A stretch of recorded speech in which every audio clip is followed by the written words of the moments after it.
بسم اللہ الرحمن الرحیم۔ السلام علیکم، میں ہوں عمران احمد اور آپ دیکھ رہے ہیں میرے YouTube channel AIO audio books.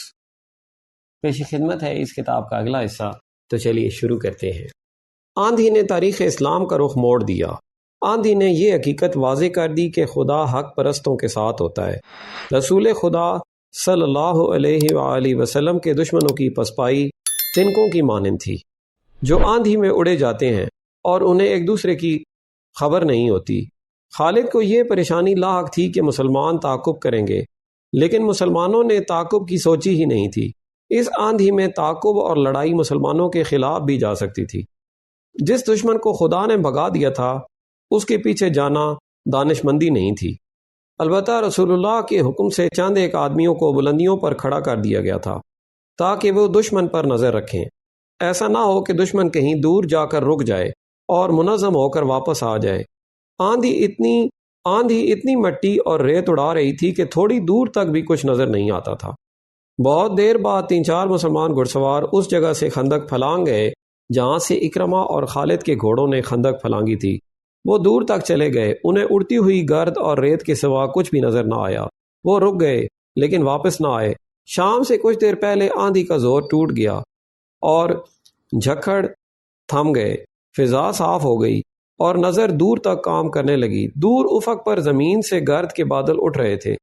وہ اہل قریش اور ان کے اتحادی قبائل کی پسپائی کی گرد تھی جو ڈوبتے سورج کی آخری کرنوں میں بڑی صاف نظر آ رہی تھی۔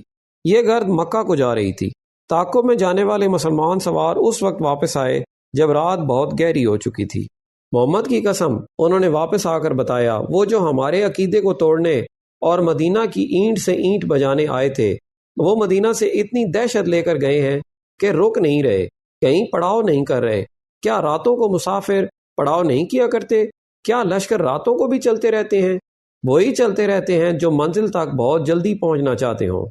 احادیث اور مورخوں کی تحریروں کے مطابق رسول کریم صلی اللہ علیہ وآلہ وسلم کو جب یقین ہو گیا کہ دشمن گھبراہٹ کے عالم میں بھاگا ہے اور ایسا امکان ختم ہو چکا ہے کہ وہ منظم ہو کر واپس آ جائے، تب آپ نے کمر سے تلوار کھولی، خنجر اتار کر رکھ دیا اور اللہ کا شکر ادا کر کے غسل کیا۔ اس رات کی کوکھ سے جس صبح نے جنم لیا وہ مدینہ والوں کے لیے فتح و نصرت اور مسرت و شادمانی کی صبح تھی۔ ہر طرف اللہ اکبر اور خوشیوں کے نعرے تھے۔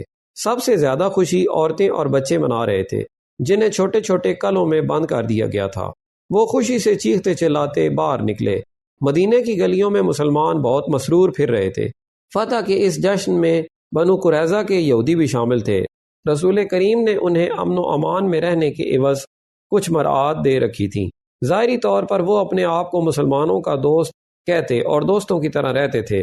اہل قریش کی پسپائی پر وہ مسلمانوں کی طرح خوشیاں منا رہے تھے، لیکن ان کا سردار کعب بن اسد اپنے قلعہ نما مکان میں بیٹھا تھا۔ اس کے پاس اپنے قبیلے کے 3 سرکردہ یہودی بیٹھے تھے اور اس وقت کی غیر معمولی طور پر حسین یہودن یوہاوا بھی وہاں موجود تھی۔ وہ گزشتہ شام اہل قریش کی پسپائی کی خبر سن کر آئی تھی۔ کیا یہ اچھا نہیں ہوا کہ ہم نے مسلمانوں پر حملے نہیں کیے؟ کعب بن اسد نے کہا۔ مجھے نعیم بن مسعود نے اچھا مشورہ دیا تھا۔ اس نے کہا تھا کہ قریش سے معاہدے کی ضمانت کے طور پر چند آدمی یرغمال کے لیے مانگو۔ اس نے یہ بھی کہا تھا کہ قریش اس سے دگنا لشکر لے آئیں تو بھی خندق عبور نہیں کر سکتے۔ میں نے نعیم کا مشورہ اس لیے قبول کر لیا تھا کہ وہ اہل قریش میں سے ہے۔ وہ اہل قریش میں سے نہیں، ایک یہودی نے کہا، وہ محمد کے پیروکاروں میں سے ہے۔ خدائے یہودا کی قسم، تمہاری بات سچ نہیں ہو سکتی۔ کعب بن اسد نے کہا، وہ اہل قریش کے ساتھ آیا تھا مگر ان کے ساتھ گیا نہیں۔ اسی یہودی نے کہا، میں نے کل شام اسے مدینہ میں مسلمانوں کے ساتھ دیکھا ہے۔ اس وقت تک اہل قریش کا لشکر مدینہ سے بہت دور جا چکا تھا۔ پھر تمہیں کس نے بتایا ہے کہ وہ محمد کے پیروکاروں میں سے ہے؟ کعب نے کہا، میں ایسی بات کو کیوں سچ مانوں جو تم نے کسی سے پوچھی نہیں؟ میں نے اپنے ایک مسلمان دوست سے پوچھا تھا، یہودی نے کہا۔ میں نے نعیم کو دیکھ کر کہا تھا، کیا مسلمان اہل قریش کے جنگی قیدیوں کو اب کھلا رکھتے ہیں؟ میرے دوست نے جواب دیا، نعیم تو کبھی کا اسلام قبول کر چکا ہے، اسے مدینہ میں آنے کا موقع اب ملا ہے۔ پھر اس نے ہمیں مسلمانوں سے نہیں بلکہ مسلمانوں کو ہم سے بچایا ہے۔ کعب بن اسد نے کہا، اس نے جو کچھ بھی کیا ہے ہمارے لیے اچھا ثابت ہوا ہے۔ اگر ہم قریش کی بات مان لیتے تو تو مسلمان ہمارے دشمن ہو جاتے۔ ایک اور یہودی نے کہا، تم یہی کہنا چاہتے ہو نا کعب، مسلمان پھر بھی ہمارے دشمن ہیں، ہمیں محمد کے نئے مذہب کو یہیں پر ختم کرنا ہے، ورنہ محمد ہمیں ختم کرا دے گا۔ کیا تم دیکھ نہیں رہے کہ یہ مذہب جسے یہ لوگ اسلام کہتے ہیں کتنی تیزی سے مقبول ہوتا جا رہا ہے؟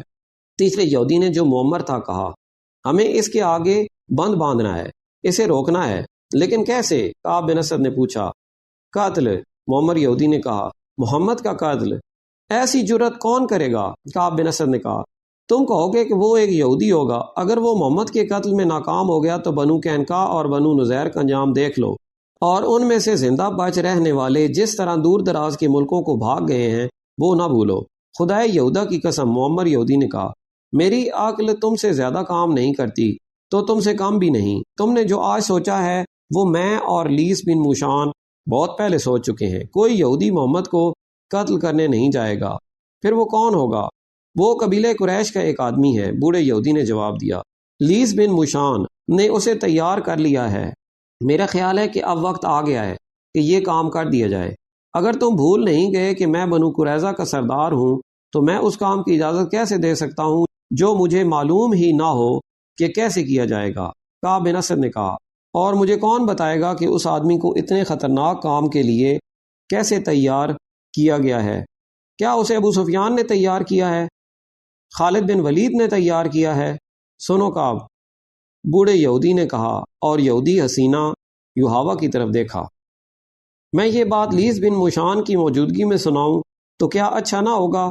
یوحاوا نے کہا، اس بات میں اس بزرگ کا عمل دخل زیادہ ہے، ہم اس بوڑھے جادوگر کو کہاں سے بلائیں؟ کعب بن اسد نے کہا، ہم تم پر اعتبار کرتے ہیں، وہ یہی ہے۔ بوڑھے یہودی نے کہا، ہم اسے ساتھ لائے ہیں، اور ہم اسے بھی ساتھ لائے ہیں جو محمد کو قتل کرے گا، نعوذ باللہ۔ اب ہم انتظار نہیں کر سکتے۔ ہم سب کو امید تھی کہ قریش، غطفان اور ان کے دوست قبائل اسلام کا نام و نشان مٹا دیں گے، مگر ہر میدان میں انہوں نے شکست کھائی۔